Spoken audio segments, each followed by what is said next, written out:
Hey guys, welcome back to another episode of Hard Fight History. I'm your host Joshua Stokes with my co-host Henry Price. Hey, how's it going? Okay, am I supposed to say your name or should I give you? I It always doesn't think matter either way. I think of you have the right as a man to say your name. That's fair. I appreciate that.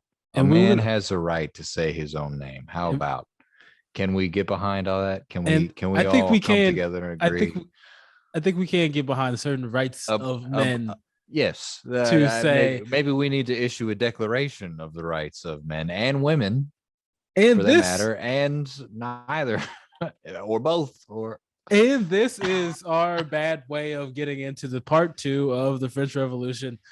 Getting into part 2, Act 1, Uncharted Waters.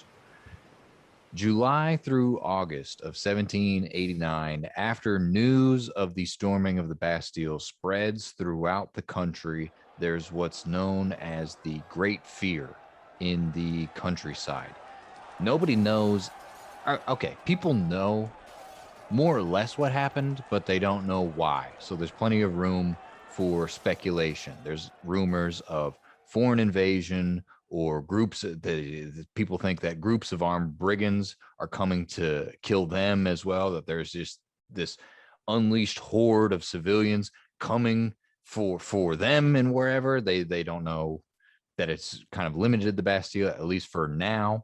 And there are also, within the Great Fear itself, there are bands of opportunistic peasants whom are raiding manors and chateaus and claiming to speak on behalf of the king. And there are these assertions of false authority that people are trying to pass off, and just a large amount of confusion in the rural areas of France at this time. There's, at this time, July to August of 89, there's debate on the Constitution there and exactly what would composite this document known as the Declaration of the Rights of Man and Citizens.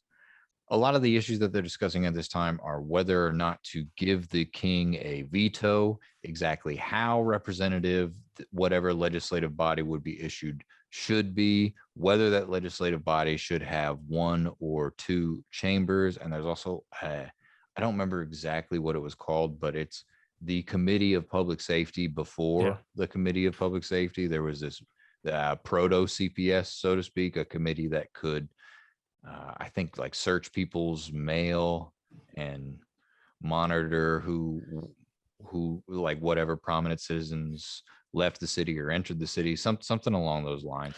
They've always, it's like they've always an investigative body. Yes. The need for detectives, people. Yeah.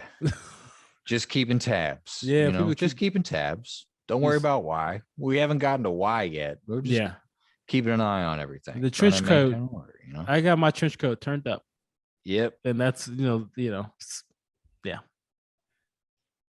One of the things that I thought was most interesting about the Declaration of Rights, especially in terms of like the birth of nationhood, is that Louis XVI is no longer king of France, but king of the French. Yeah. And so it might sound like semantics, but unconsciously there's a very important thing going on, or a concession. Yes, like a very big shift. He's king. We're the French people. Egalite, right? We're now all under this yoke together of citizenship and have been elevated to this point, and you rule over us, not over the country. Yeah, we're not like a thing that you possess. Yeah, exactly. Yeah, it's like it's a different relationship. Yeah, they've been listening to Destiny's Child, and now they have all this, and now they're just telling you how they truly feel about you. Exactly. And how stand up. Yeah, stand up, right? I don't know if that's a song from Destiny's Child, but okay, that's not a song from Destiny's Child. Lafayette in particular and the National Guard at this time comes into prominence because they're kind of the central column fending off counter-revolution and anarchy. So I mean, we did an episode on Lafayette, and I've read more about him cursorily. but it seems to me like this time he's just trying to, and it seems to me also that he had monarchical leanings, for sure, but at this time he's just trying to make sure things don't get out of hand on either side. Like, let's just keep everything as calm as possible for now. He's keeping things calm for now. But he leans one way. Yes, we'll get let's let the chips fall. Let's let the cookie crumble, and then we'll piece it back together, you know? But we'll get to. But who's biting the cookie? It's a lot. There's a lot. Question. There's a lot. Who's biting the cookie? Right. There's gonna be a whole thing. There's gonna be a whole thing. October 5th and 6th, the night of October 5th and 6th of 1789, the fishwives of Paris charge Versailles because there's rumors that the Flanders regiment, I believe, they're coming. The Flanders regiment, they're from Flanders. They're coming back into Versailles to like reinforce the king, and so it's another one of these troop buildups. And there's these rumors about Antoinette that they're throwing this feast in order to host the Flanders regiment, and Antoinette, you know, there's rumors amongst the fishwives and amongst the general populace of Paris that Antoinette this is devolved into an aristocratic orgy. They have too money, and it's all just nothing but decadent pleasures. And so the fishwives charge Paris. Also, they charge Versailles rather. Also because they have food, and they're hosting throwing a feast for these guys, and meanwhile the average people of Paris are starving. There's the royal bodyguards inside of Versailles are a few of them are killed, and like again their heads are chopped off and paraded around on pikes. Lafayette arrives, and the way it's framed is that Lafayette is dragged there. He kind of faced a crisis of leadership if he didn't go, because initially he was trying to make sure the National Guard of Paris didn't go to Versailles as well, because I think he feared that something would happen to Louis XVI and Marie Antoinette. But if the rest of the National Guard was hell-bent on going, and they were kind of asserting their collective identity of a body of people saying, hey, we're going to do this with or without you, Mr. Aristocrat. And so he had to go with them. And there's rumors that if he didn't go, he might have even been killed. So Lafayette goes and he talks to Louis XVI and Marie Antoinette, and he says, here are the claims, or here the demands specifically. You guys should move to Paris. You guys should replace the king's personal bodyguard with members of the National Guard. That way I can keep an eye on the situation, and send away the Flanders regiment that caused this whole thing to begin with. About 5 a.m. on the early morning of October 6th, a bunch of women break into Versailles, and they're on a hunt for the queen. Again, you've got beheaded royal bodyguards being they're beheaded and paraded around on pikes. Marie Antoinette is scared for her life. She tries to get her children as well and make for the secret passages of Versailles. That way she can get out of there so she isn't killed. There's rumors also that she had help from her maybe lover Axel Fersen in trying to get out of there. He was present at the scene.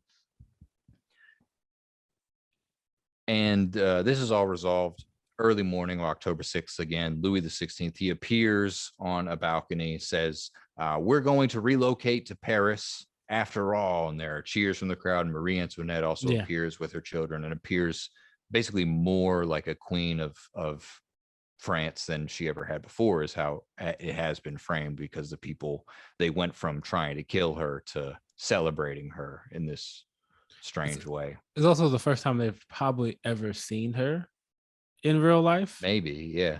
And like then when you actually see this is just some this is some Austrian lady. This is a harried mother. Yeah, it's just like some Austrian lady, like she's Austrian, right? Yes. Yeah, she's Austrian. She's an Austrian lady. Just like it's like a regular person.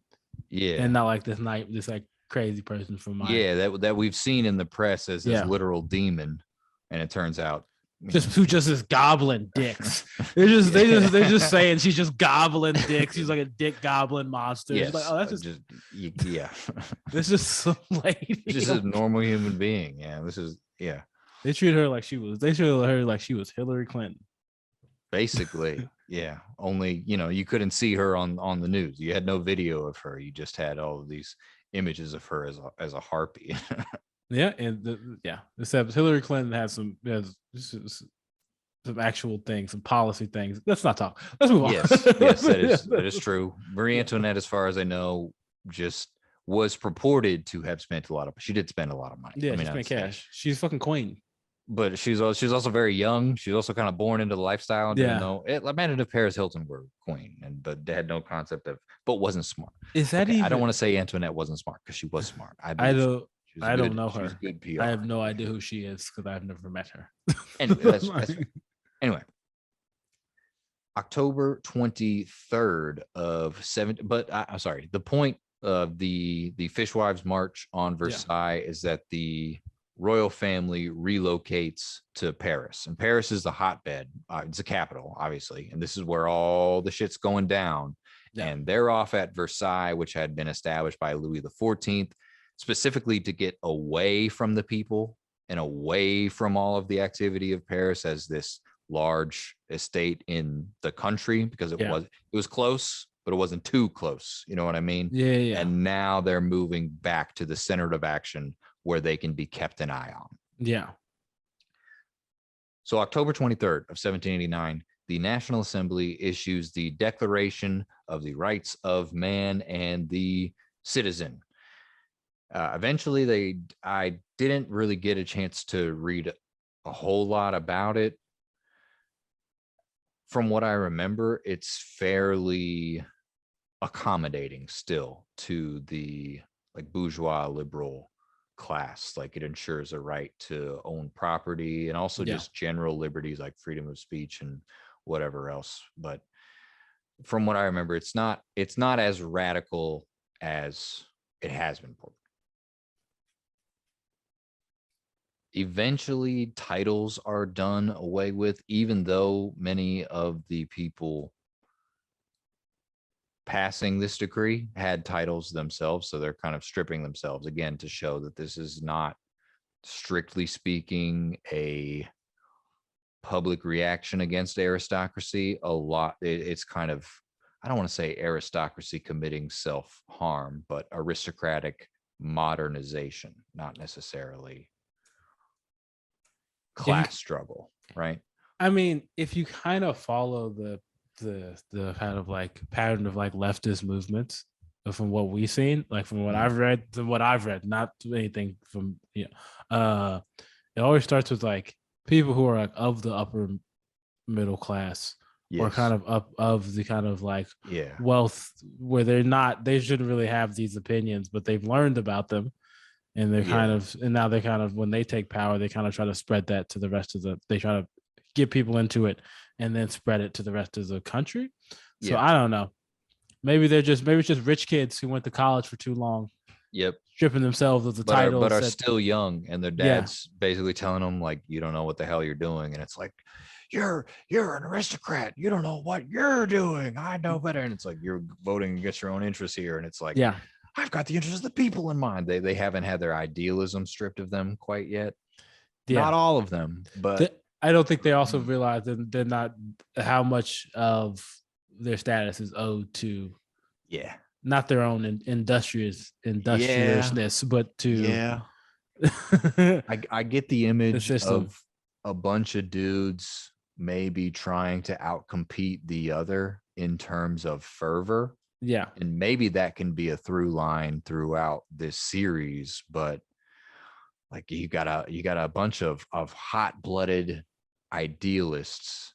Yeah. And also men who are just fallible as they are, just kind of being oh, you'll go that far, playing chicken with each other almost. Oh, you'll go that far, I'll go further.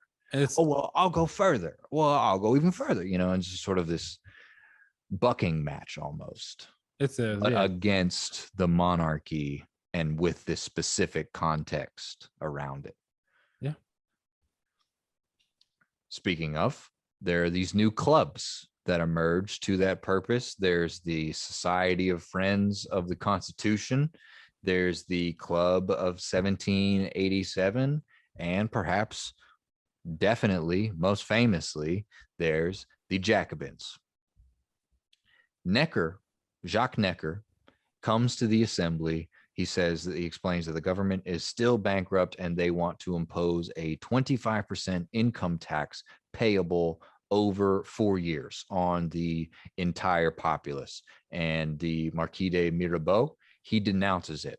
He says, however, he acknowledges the need to keep the government afloat at this time. So instead, he urges taxes on the greatest fortunes. Whose are the greatest fortunes in France at this time, other than the aristocracy, if not the church? The just the way this phrase, like the income tax versus like income, everybody has income, including the merchant class, like, you know, but people who have fortunes, who have like wealth, that's like that's like kind of attacking the nobility aristocracy. Yeah. I don't know. There's definitely a shift in terms here to where he said Necker keeps it egalitarian almost, and he says like this 25% income tax, it is steep, but we do need to keep the monarchy alive at this. So he's still arguing the interests of his employers, basically. But he said, I know this is steep, so it's payable over 4 years. And then Mirabeau says, no, we're good. There are people we can tax with more money who can solve this problem faster. Let's do that instead. Because what's the income of somebody who's like a nobility and fucking like what is they actually, how much? I have no money. I've spent all my money on bread. I've been spending all my money on bread for a few months now, about a year now, realistically. I don't know. And I don't know like the actual nobility, like how like a lot of things about like, you know, the particular details of how they lived. But like, I know during this time, this is during the Irish ascendancy. And like Irish people would just like, they're like Irish, the wealthy class would just fucking, they had all their money in their land and like their land speculation, and then the titles that they would give on their land, the ability to like rent out their land. And then they would just take like these little bullshit ass like little jobs in like the British government for status, but they weren't worth anything. It was just to get status. And because you want to launder your reputation or whatever. Through that status. But December of 1789, the plan passes. It had been kicked around for a while exactly which greatest fortunes were to be taxed and how to keep the government afloat. 400 million livres of church land was agreed to be auctioned. And Talleyrand, he suggests that they read the public decrees, that the clergy themselves read the public decrees of the National Assembly to avoid confusion, to get everybody on the same page. So February 4th of 1790, Louis XVI gives a speech affirming the work of the revolutionaries. He expresses his wish that the new constitution have a strong executive role. And maybe we can do something along the lines of Great Britain, you know. He's got a temporary alliance with the Marquis de Mirabeau of Provence, whom we've been talking about, who basically wanted the same thing. In July to August of 1790, Mirabeau is cozying up to the royal family. He's taking money from them to pay off his own personal debts, and basically in promise that he would carve out a place for them in the new constitution and in the new nation, that I think he viewed them as a necessity. I think Mirabeau was wanting France to modernize along the same lines that Great Britain had. And that meant that we could vest executive power in the monarchy as long as we had a strong legislator as well. There's a role for these both to play. And if you come out as a reformer and not necessarily hostile to all of the political reforms that the French public is now asking for, you can pull this off. True. It does feel a little bit like extortion, though. A little bit, maybe. Yeah, I mean, like you could be the how much he believes. Yeah, like Yeah, I mean, Yeah. the extortion's always it's of a fickle nature. Yeah, there's a lot to be said. I mean, he could have been the quintessential opportunist, Yeah, or he could have firmly been a pragmatic political theorist for his age. And he wrote a lot about like revolutions and political theory, like even before, along some of the same lines of like Lenin and Marx, I believe, or he kind of like it could be both though. anticipated them.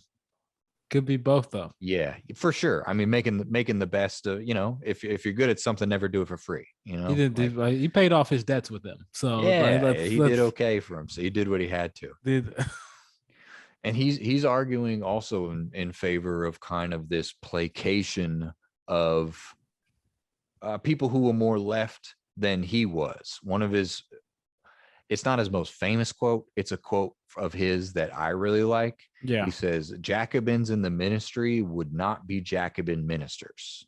Yeah.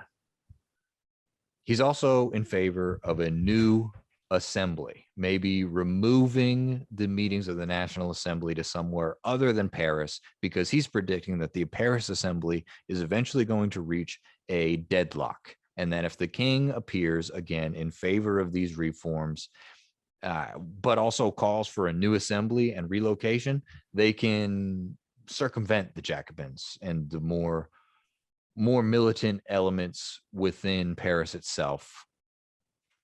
They can neutralize them and keep a lid on things. On July 14th of 1790, a year to the day of the Bastille storming, you have the Fete De La Federation. It's this, there's a cool picture that I'm going to post of it. This is Lafayette's like finest day, because he's acknowledged as, leader of the National Guard, one holding down Paris and making sure that it hasn't completely erupted into an orgy of bloodshed and violence and riots. And it was okay. It's been a rough year of revolution, but Lafayette and members of the convention saw us through it as well, but mostly Lafayette. What a great guy, But also, you'll see it in the picture that I'm going to post. There's a lot of like oath swearing, and a lot of physical enactment of the value of egalite, where like dudes are just kind of coming together in huddles. There's like a huddle. You'll see this picture that I'm going to post of. Yeah, a lot of huddles, of like, we are all citizens together, and how to show that other than us just in a huddle, Yeah. No, I mean, it's all about, I like synchronized events also. Yeah, man. I'm big fan of synchronization. Just coming together, like, it's us, man. There's nothing more special than synchronizing with your brothers. Collectivity, just transcendence, transcending the individual and the self, and being like, he's getting close. We're the bros. We're the unit. All right, like, this is it. That's God, I should have never went to that camp. All right. What comes next? You guys got me signed up for this, and then yeah, and then it happens. Now we're all in matching turquoise short shirts. Then they come for you. Drag you into the night, kicking and screaming. 2004 was nasty. It was a nasty time for everybody. Yeah. I think. Bush runs for re-election, right? Nobody had a good time except for Halliburton. Am I right? Hey-o. Okay.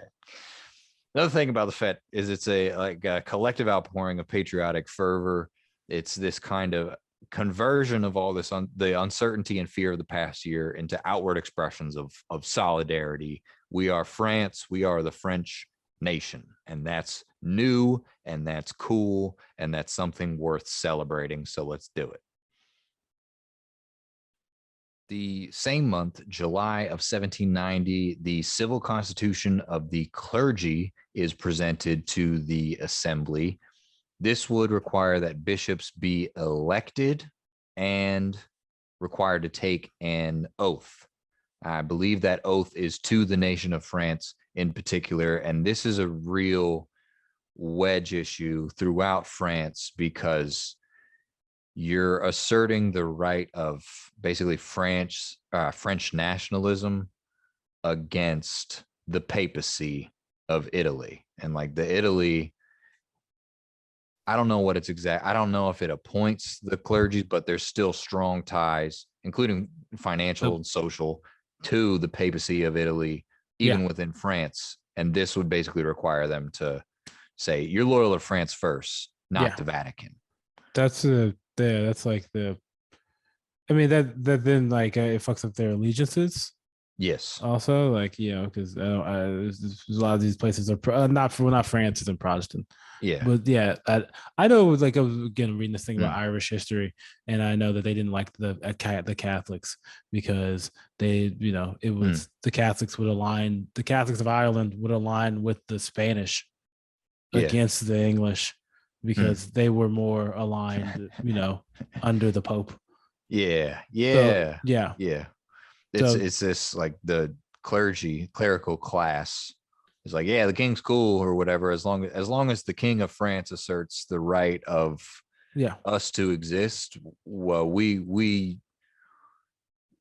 see more the Pope as our king. Like the king secures our material existence within France, and we are yeah. French, but we're more about the kingdom of heaven than the kingdom of France. Yeah, I think that's this yeah, the idea. Then then they have Yep. fear. Yeah, yeah, Yep. Which comes first? And now the National Assembly is saying France comes first, yeah, priests, and it's like, I don't know.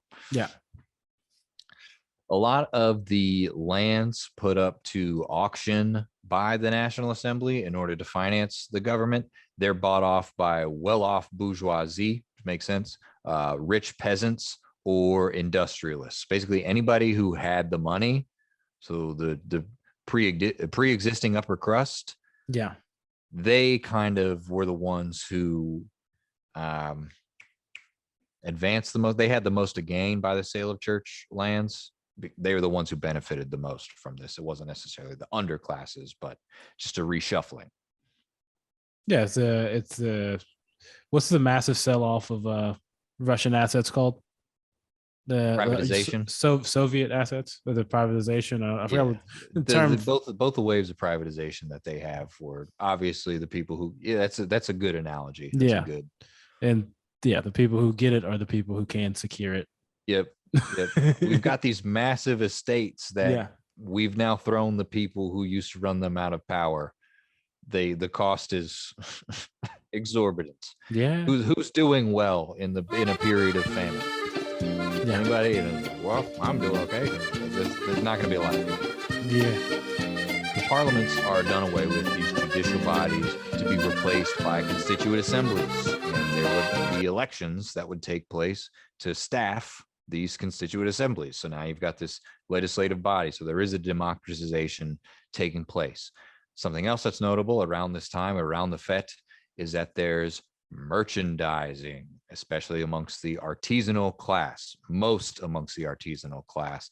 The patriotic spirit of the age is seized upon by artisans who make a bunch of crafts with patriotic displays. You see plates and you see cups, most particularly prints. There's a lot of prints that are sold of like the new national morality, and there's a bunch of new values around, and they are used in part to throw coal in the furnace of capitalism, to stimulate production, so to speak.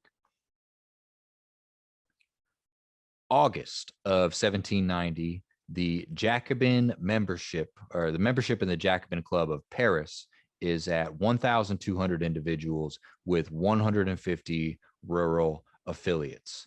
And the rural affiliates is basically like a local society would hear about the Jacobin Club in Paris, and they would form their own clubs, and they would write a letter to the Parisians, and the Parisians would send basically some nerd out to the rural affiliates to be like, hey, what's up? Let's solidify ties. I'll help you build this up.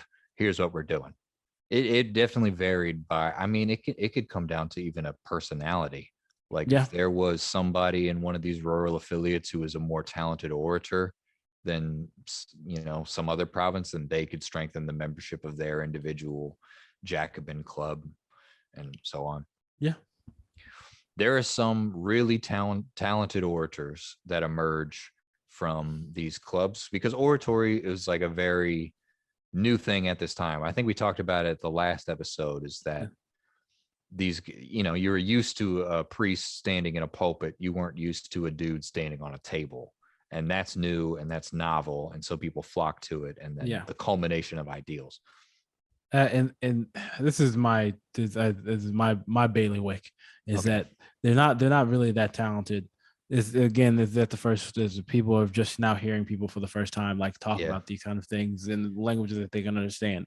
But they're really just YouTubers. Yes. It's just a bunch of dudes who like have their own like YouTube is like papers or little journals that they send around. It was just like YouTube shit where they just talk about this how things should be. Yep. And this is what I'm into. I mean, YouTube would be like the modern stump. Yeah. But they would be on YouTube if they could have, they could have been, but they couldn't have been. So yeah. And there's nothing wrong with being on YouTube. It's just just just trying to relocate it to what it is in the present. Yeah. And others, so there are some really talented orators within the Jacobin clubs, and then others use extremism to compensate. This is where, like, from the Jacobin clubs is where you start to hear cries of like, hang the aristocrats. Yeah. And just kind of this more emotionally fervid stuff that's like very radical and very extreme, and it'll get people to go, yeah. But it also pushes things in a particular direction. January of 1791, the assembly forces all the clergy to take the oath of obedience to the civil constitution, and about half of them refuse. And if they refused, oftentimes they would bring their parish with them. And so now you've got hotbeds of discontent saying, we see what's happening, but we don't like it. We're loyal to the church kind of also, and the king, because the king secures the church. So, and we see the civil constitution of the clergy, and we don't like it. We don't like what you guys are doing over there in Paris. There are some towns though that when their priest does not decide to take that oath, they throw the priest out. And we'll talk about one of those towns later. Yes. Mm-hmm. This gets us into Act 2, Mutiny. So Marquis de Mirabeau, who had been president of the Jacobins Club in Paris since November, he splits with them over the issue of appointing select committees to prohibit, as they would call it, to regulate emigration. Yeah. And Mirabeau views them as trouncing the right of freedom of movement as secured by the Declaration of the Rights of Man. Yeah. As we talked about, Mirabeau is also conspiring to build a second locus of power outside of Paris, and it's getting harder for him to keep a lid on that fact. Yeah. He wanted to keep the monarchy, but also, like we talked about, integrate into like a working, balanced relationship with the legislative body. And then, all of a sudden, April 2nd of 1791, Mirabeau dies. So at age 42, I believe. So I think relatively young for an aristocrat of this time. Some say that he was poisoned. I don't know. He had liver, stomach, and kidney issues right before he died, but also he was a dog. Like, he was getting around. He liked to party. He did drink a lot, and he did have sex with a lot of people. My money's on hoard too much. That he died. That's how people used to die in 1791. Hoard too much. They went down. They went down. Blaze of glory. You swung that thing until it was dislocated. And you can't dislocate that because that's vital. So much they dislocated their hips. Yeah. And just twisted their lower half off as a result of inertia. As a matter of fact, you ain't never done it if twisted your whole hip off. All right. All right. Because of the gout, his ankles got so swollen they exploded, and he just bled out. I thought we were doing a sex thing, but that's not what that feels like anymore. I had the other. I was back burning. I wanted to throw it out there. We're too far down the road for you to throw. You know what? It's fine.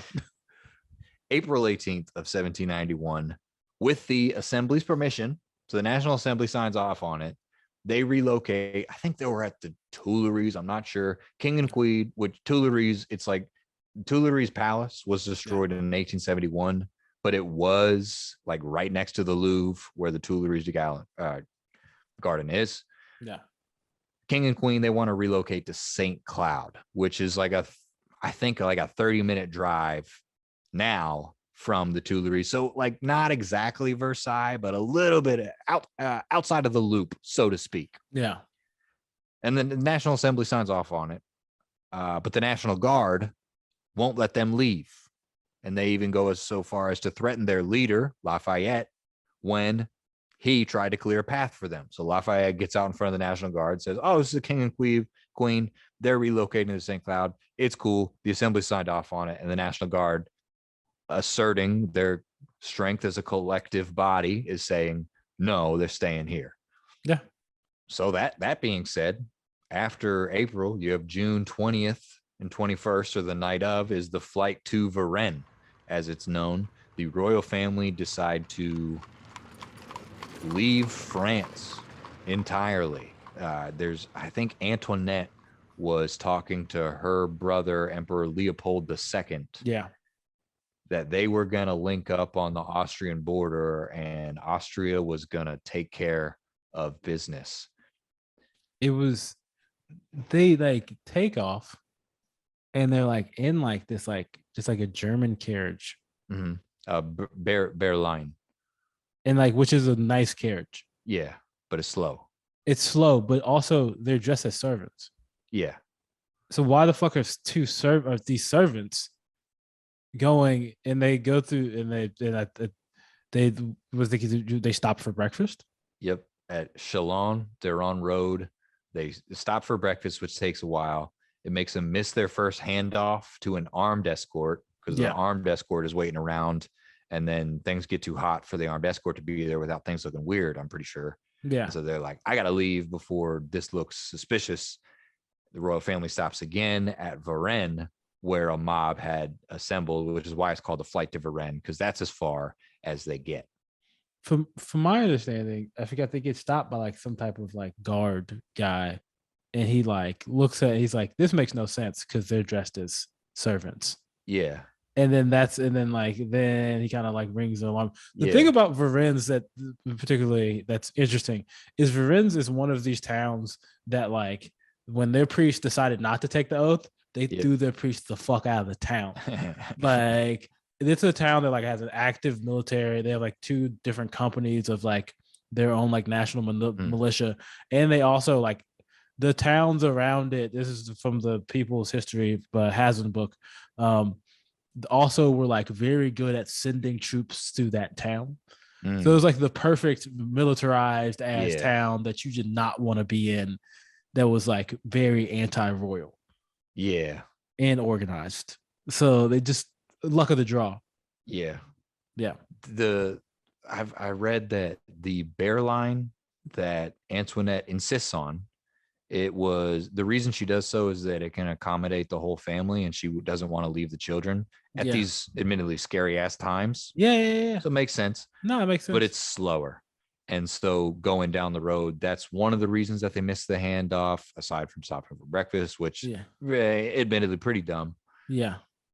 But there's like this episode at Varennes where I don't remember who it was. I think he was higher up, might not have been, as far as like who was in a position to stop them. Yeah. And he sees, I think they were inside of someone's home when they were stopped. I don't know if they were eating or whatever. He sees that it's Louis the 16th and he's not dressed up, but he's not dressed up as he should be. And the guy registers that, but he recognized him as the king.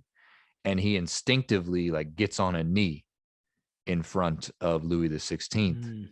And then Louis the 16th, he recognizes that the gig is up at this point. And he's like, ah, yes, I am your king. In the Jacobins, back in Paris, Danton and Robespierre, 2 very prominent, very notable, 2 of the key Jacobins, denounce Lafayette for letting them slip they're throwing the finger at him. They're saying you were in on this, you knew what they were doing, and you let it happen.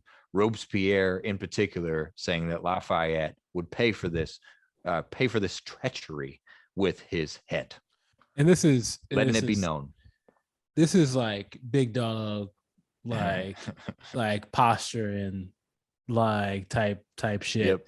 Like, because in the back of my mind, it seems like they all kind of were in the same class together and all kind of mildly moved around Paris in the same kind of, and they all like knew each other, but they don't know that. Like, I don't.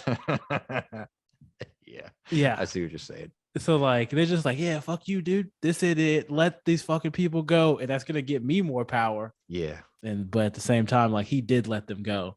Yeah. And Lafayette is like, he's a little bit of a royal cuck. A little bit of a simp, for the crown. Let's be real. But also, I can see Robespierre being like, stupid Lafayette used to pick on me on the playground. Yeah. You used to pick on me on the playground. I'll get you, Lafayette. You'll be mad that you said I was too mechanical or whatever. You know, there's a lot. Being like, it's a paranoid time. Yeah, and then coming into it and being like, aha, gotcha. You know, revenge is sweet. I heard a rapper the other day say, "Get out your feelings and get in that bag." And I don't really think that that's a good saying for like life. And I think you should probably go to therapy and do things. But like, what's the bag? What's money? The metaphor? It's money. Oh, it's money. Okay. It doesn't really fit here, but I like it. Okay. It don't really fit in like what we're doing right now. I mean, I feel like Mirabeau would fuck with that sentence. Mirabeau would fuck with that sentence. He was that's Mirabeau right there. You know? The National Assembly, after the Flight to Varennes, they assume executive power. They're like, this is ours now. You left. You quit. You defaulted on this, so you don't have any claim to this anymore. They get hella hurt. Yeah, for real. Their National Assembly is now in charge of the ministers, and they start. It's not really a fiction. They start basically saying that this was a counter-revolutionary royalist attempt to put the monarch, to repudiate the revolution in its entirety. Particularly look at Marie Antoinette, Autrichian. She had been wheeling and dealing since her Emperor Joseph was on the throne. She had been interfering on his behalf. It's something I didn't get to talk about in the first episode, but there were a couple incidents where Emperor Joseph would do something and Marie Antoinette would be like, no, this is okay. Even though like the French aristocracy would be like, yeah, we should oppose Emperor Joseph on this. Well, that's what also that's a family affair. You know? Yeah, that's what we married. You married into this family, which I'm pretty sure that it was a popular. You aligned with this family. Now you're going to be allies with these guys. Yeah, but I understand and also they're blaming the woman because man, we've been toxic since forever. Yeah, she ain't really got shit to do. Like she's part of it, but you don't think Louis is being like, hey. He's not dragged along complicitly in this plot, but they have been slinging a lot of mud since forever, to where it enters a kind of dynamic relationship of like, was she scheming on the Austrians' behalf before French citizens were shitty to her, or were French citizens shitty to her and then she decided to scheme on the Austrians? Kind of this dynamic chicken or egg.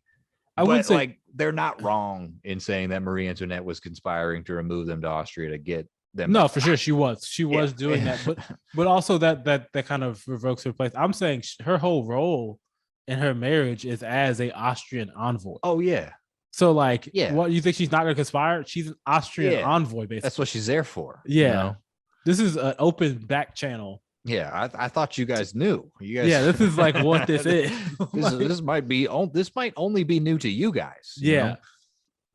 So of course, if I'm going with this one, if she leaves or if they leave, then there's a claim outside of the country for that you can restore the ancient regime or the royal, the king, because it's a rallying point. It's a rallying point. It's a mobile rallying point personified. That's why you always kill the kids.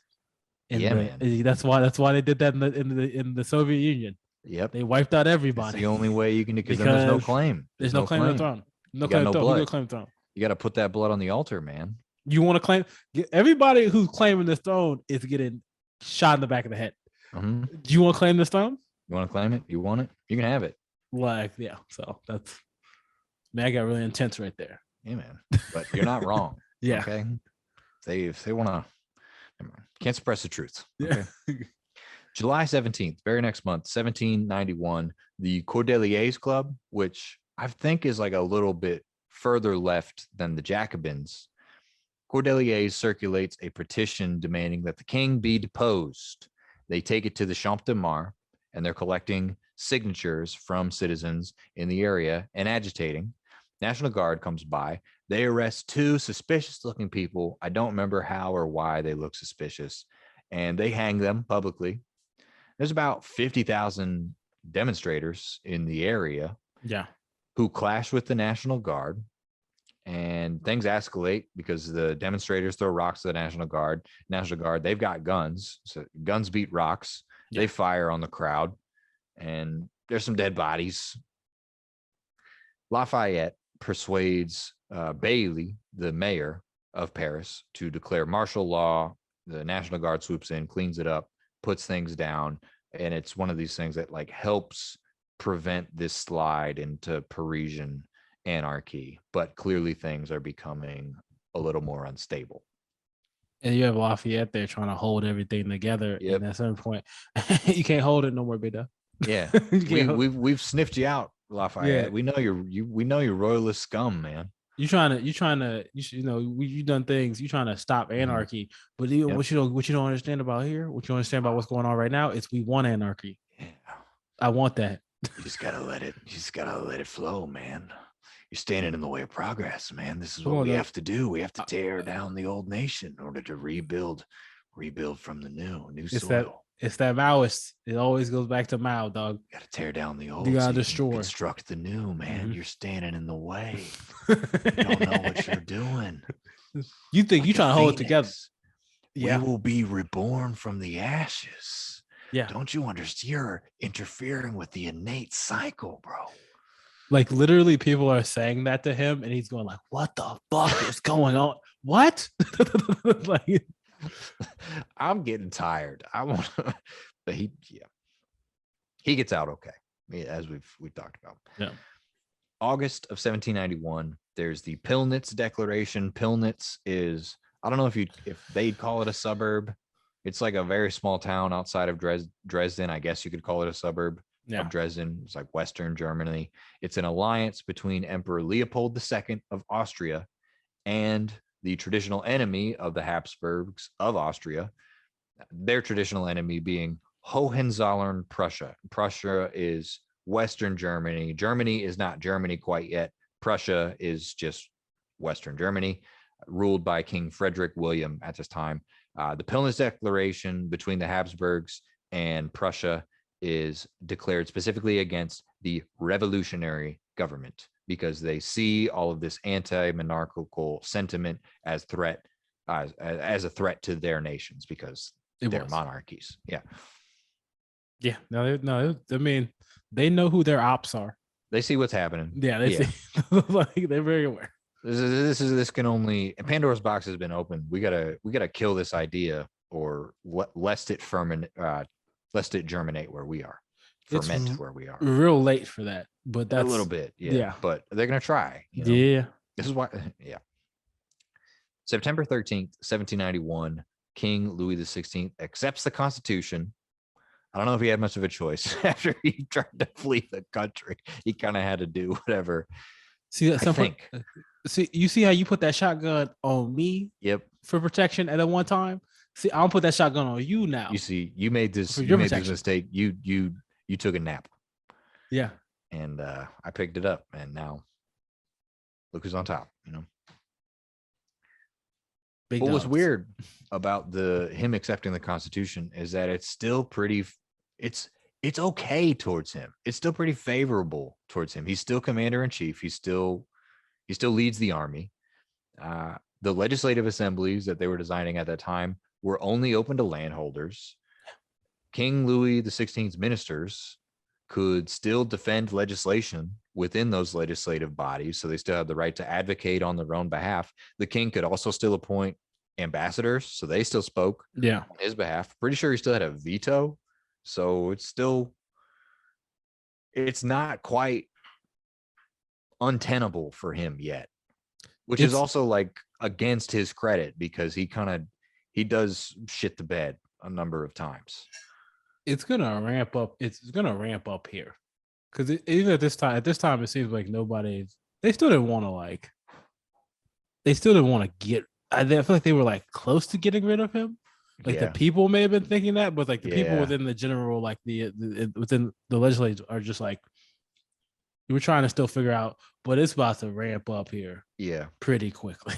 It's funny to think, even to the narrative that the French Revolution was aristocratic modernization. Yeah. Of if these are even the third estate, if they're still upper crust and they're willing to reform along the lines of like a Rousseauian, Voltairean Enlightenment, American Constitution, they're still willing to reform in some senses.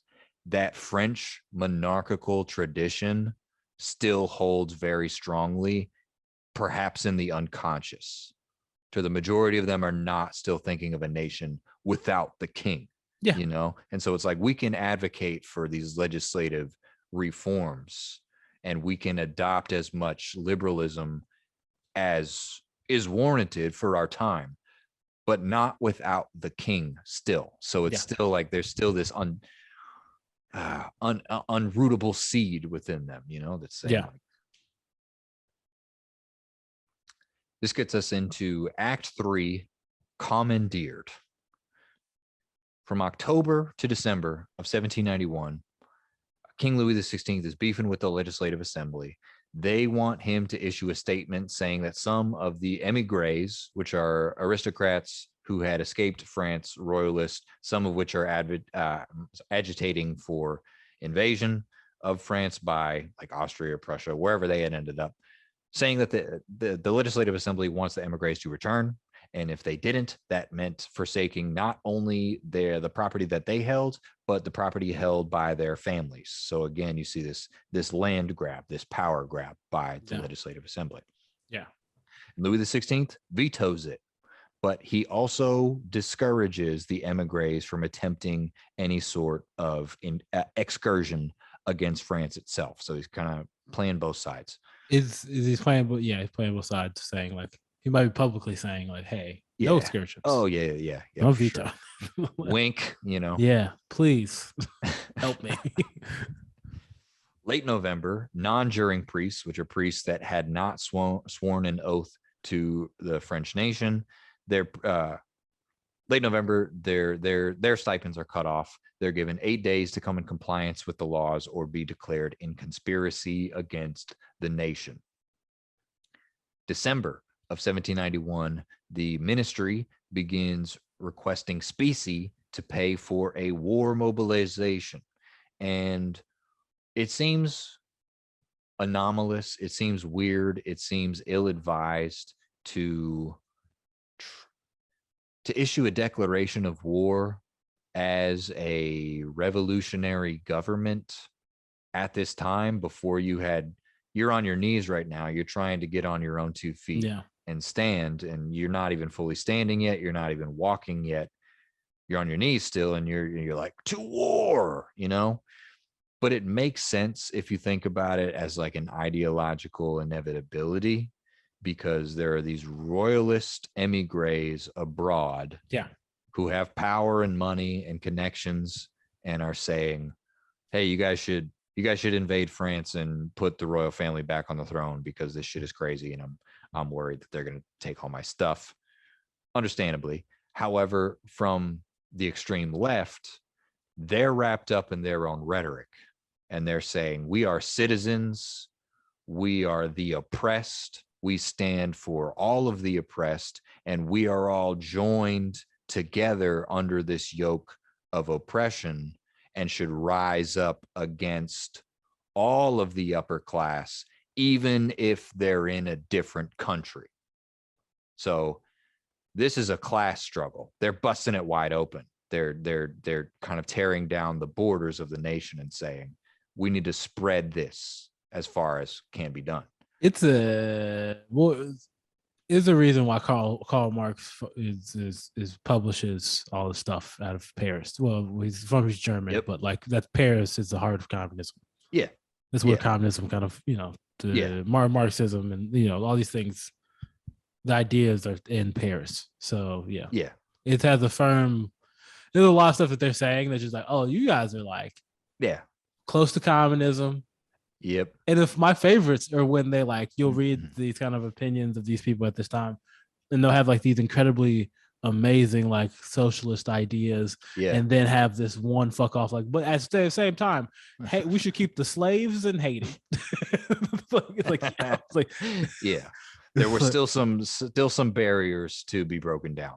Or they go the other way and there's like, but then I believe that, but also believe in a church of light.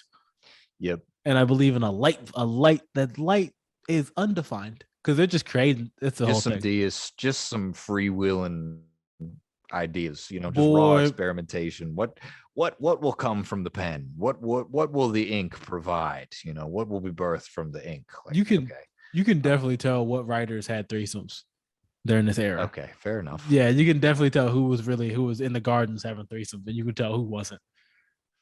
What's the main split? Royalism versus sublimity? No, I'm just talking about the people who had like good lives and like just lived like they had like a fun existence, whether it be in that merchant class or the aristocratic class or whatever. Like they were just like, and they like women liked them at the time. You know what I mean? And you could tell the ones who didn't. They're the ones writing about the church of light and the church of light beings and all sorts of and then there are ones who are just talking about murdering people.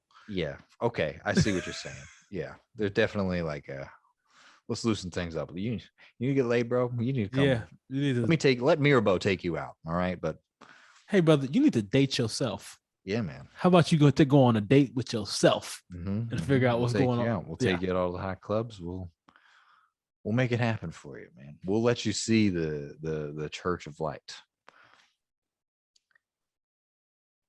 Robespierre, in particular, and others in the Jacobin clubs are worried about the war mobilization because they don't trust some of the officers in charge. Understandable. They suspect a royalist counter-revolution. If we have this troop buildup, maybe one of these officers is going to say, hey, we should march on Paris. And then we've got a larger problem on our hands. And they're also not wrong because Marie Antoinette, she was at this time reporting on the French military buildup to an Austrian diplomat. So she isn't not wrong. She's an envoy. Yeah. She is not like she's not your friend. She's not your friend. She's not exactly. Spring of 1792 is what Simon Schama describes as an average to mediocre grain harvest. So there's still food riots going on. Food supplies are stretched in the South. Riots continue. There's a problem in the colonies that disrupt the flow of sugar and coffee in particular to France, which causes further agitation. Depreciation of the assignat drives prices insanely high. And again, grocery riots, food riots, destabilization generally. April 20th of 1792, this is the outbreak of war. French incursion into Belgium to fight about 50,000 Austrian troops there. It basically completely disintegrates. And around the same time, Jean-Paul Marat, another very notable journalist, he blames currency speculation and the grain shortage on the aristocracy and particularly the bourgeoisie. And he's able to kind of galvanize a rage of the people and say, like, maybe the reason that the war effort fell apart, it's not only due to these food issues, but due to an aristocratic plot behind all of this who's got internal saboteurs. So it increases this atmosphere of paranoia. This is a point in like the revolution when I started to like look around. I'd be like, oh, these niggas for real are it's just the hottest YouTubers in the country. Yeah, man. Like it's just dudes who read some things. Maybe Yep. they have some type of education and like they're just popping out the woodwork and being like, I got this idea and I'm saying some crazy shit. And then you'll be like, hey, well, hold on. And not having to explain nothing. We should go kill people. Yeah. Yeah. It was like, okay. And I think it's also having, in Marat is like if it's like Joe Rogan just started telling people to like kill people. That's like literally I think so. I think John Paul Marat is the Joe Rogan of his time.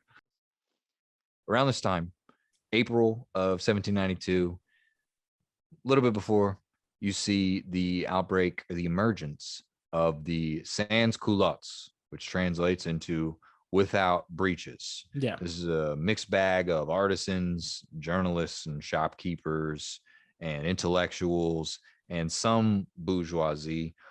You see it. I bet there was like a few lower class people within the sans culottes, but the way Simon Schama tells it, it was mostly your middle classes that became sans culottes. They wear red bonnets and hats symbolizing their commitment to the new constitution. They're basically an unofficial, inorganized fifth column for the Jacobins. They don't really have a unified agenda. They lean Jacobins. They lean towards the left, obviously. They want government regulation of grain, currency to be accepted at its face value, and the death penalty for those suspected of hoarding or speculating grain. Yeah.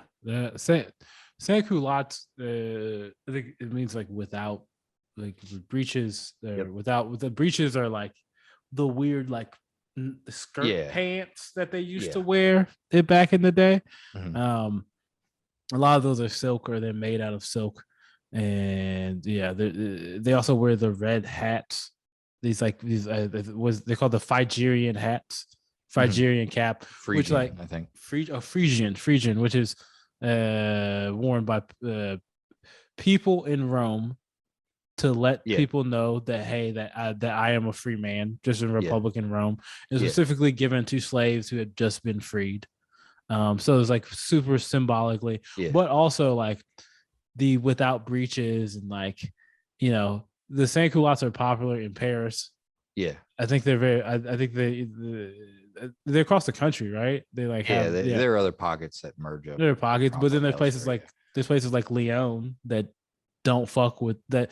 There's a little bit more counter-revolutionary element there because the silk manufacturers. Yeah, and here you have these people saying without silk breeches. Yeah, basically saying fuck Lyon. Fuck Lyon. Fuck the bourgeoisie, the bourgeois liberal class. Anybody who's doing fuck the manufacturers. Yeah. Fuck the industrializers. And Lyon was over here just making money off all they made money off rich people because silk. Their silk industry was in Lyon. Who do you think weaved your silly little hats? Yeah. And they're just like angry, like Lyon is angry. Of course, there's different elements within Lyon, but that's a whole different story about Lyon that we don't have time to get into. We'll get there in the next episode. We'll see how that particular beef plays out. There's gonna be some uprising. There's gonna be some counter-revolutionary activity coming up. A little bit, and then counter revolution. Counter. Yeah, there's gonna be a lot of countering. A lot of countering. June 12th, 1792. 3 measures are passed by the National Assembly. Louis XVI to dismiss his guard at the Tuileries Palace where they were staying. The refractory priests, which were the ones who had not sworn an oath, they were to be banished from France, and a camp of 20,000 National Guardsmen to be set up within Paris itself. Louis XVI vetoes the latter two. So he does dismiss his guard at the Tuileries. That's the only thing he does. He also, unfortunately for him, dismisses the prime minister at the time and his cabinet, who was loved by Parisians, at least. Let me say that, which is the important thing. Because on June 20th, 1792, various groups, 2 groups, I think, decide to plant a liberty tree in the Tuileries as an act of protest against the dismissal of the ministry. These 2 groups converge and they descend on the Tuileries Palace. They denounce the vetoes and ask him to reverse it. and they wave a bunch of like mini guillotines in front of the queen's face itself. So they get very personal about this. Jérôme Pétion, the mayor of Paris at the time, he persuades this mob to leave their petitions of support for the monarchy issued by the sections, because I think there's like 43 Paris sections, which are just local ways of chopping Paris up. I'm not sure exactly what they were in charge of, but the petitions for the monarchy, or at the very least against the mob action, are issued to the National Assembly from the Paris sections. So they're divided. I want to say the left broadly is divided. The Jacobins, the government, the National Assembly is divided about how it feels about these increasing public demonstrations and the influence that they're having on politics. June 28th of 1792, Lafayette himself appears before the Legislative Assembly. After this, he asked for the banning of petitions, the closing of the clubs, including the Jacobins, and the suppression of the press. So basically, for kind of like I read it that he was like basically trying to start his own coup and trying to rein all these elements in and trying to temper everything down. And that's when the rest of the Legislative Assembly goes, aha, yeah, you are in conspiracy against an nation, or you're not unmoved by ambition, Mr. Lafayette, golden boy of the Fete De La Federation. Yeah.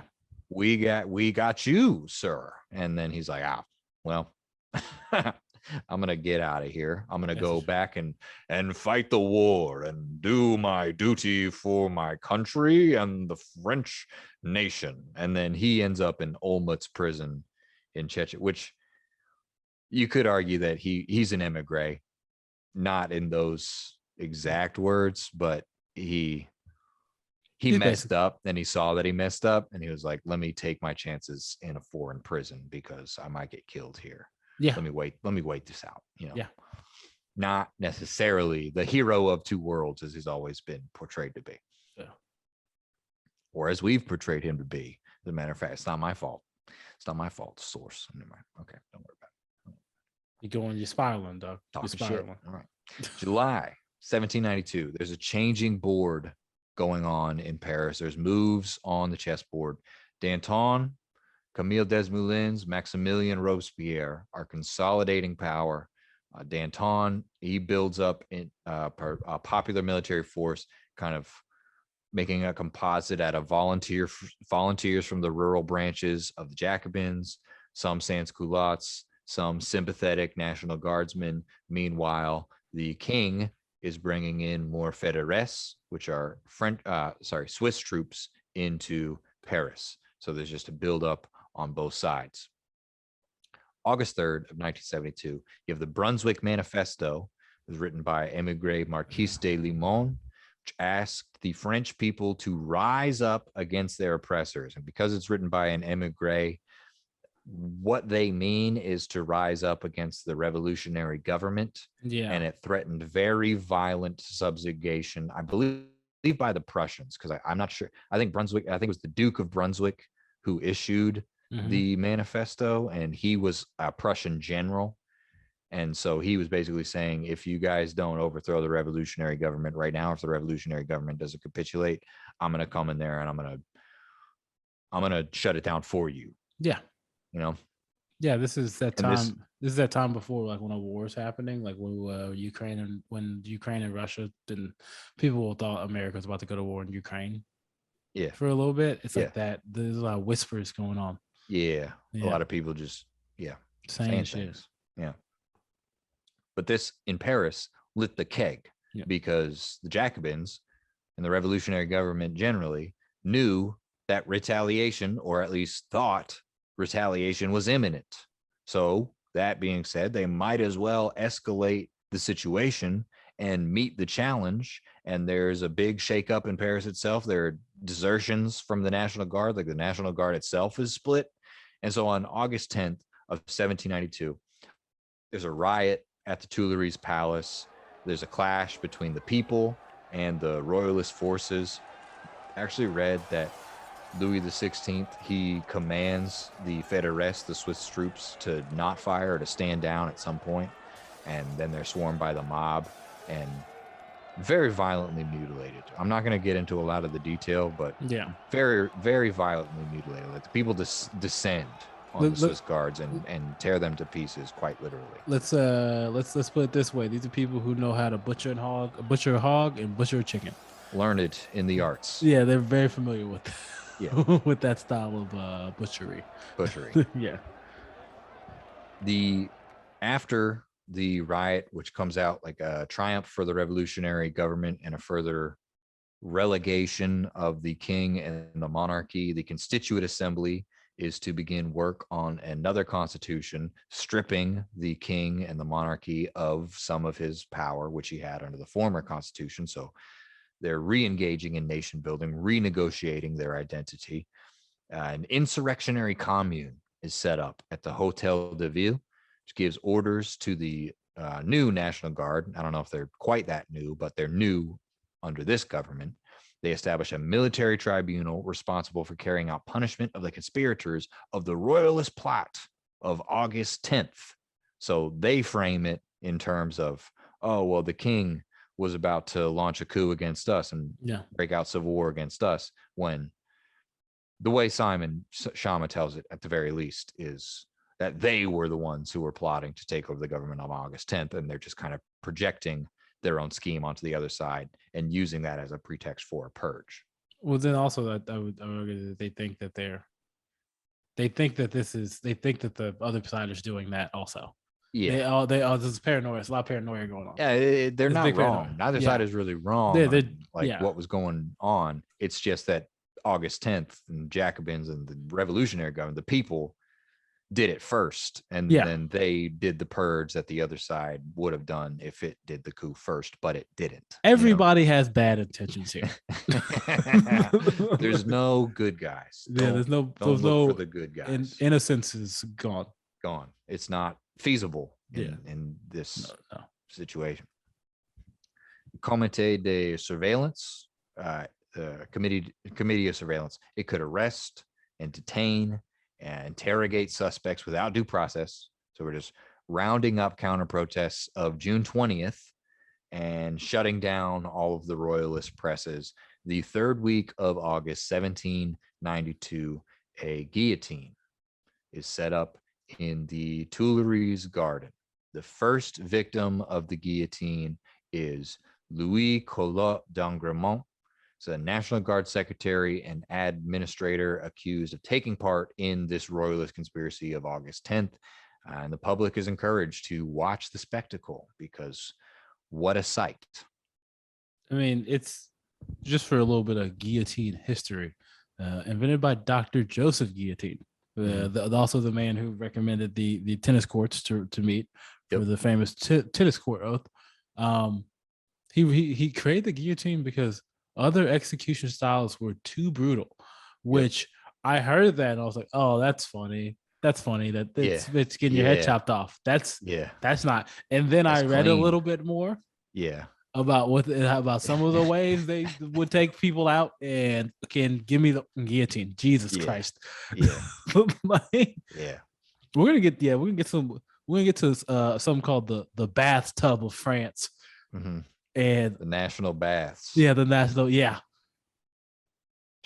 bad. It gets bad. It's bad time. It gets bad, but this is it's funny to think, because like you said, we do think of it as like, oh, how brutal, the guillotine, one of the most brutal instruments, but it was actually invented, especially with this like Enlightenment ideal of efficiency behind it. It's quick, it gets it done real quick, and then we drag off the body and we slap another one down on the platform and raise the little thing up and let it drop again.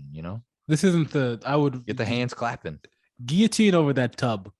If you understand what I'm saying, because I'll take showers from now on. Let's put it that way. That's how.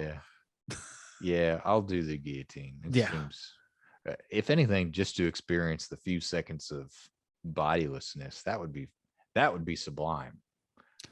You know what I mean? Just to get to be a disincorporated head for a few seconds, just to be like, to try to have sensation but not be able to, or maybe you do retain it. I don't know, man. You know what I mean? Just for a few seconds to know. I've never thought about that or wanted to think about that.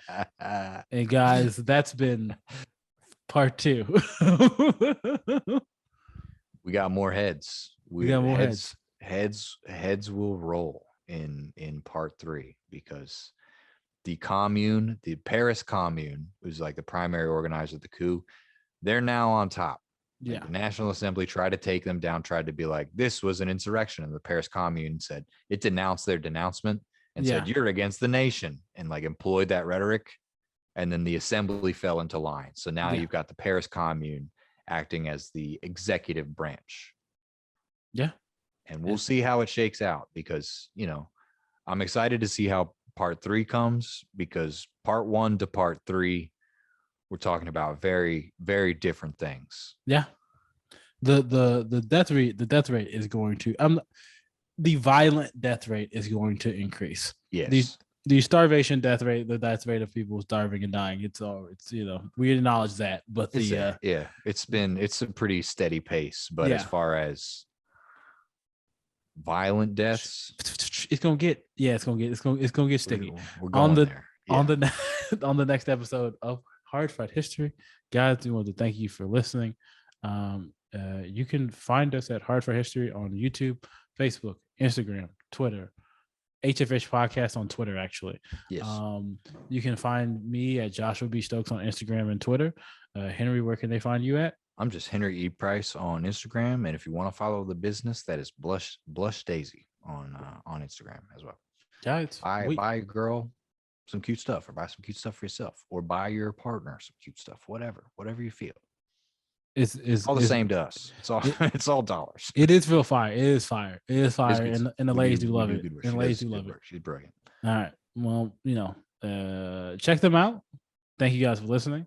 We love you. We'll see you next time. And God bless. That's right. God bless us all. All of us. All bless us. Okay. All right.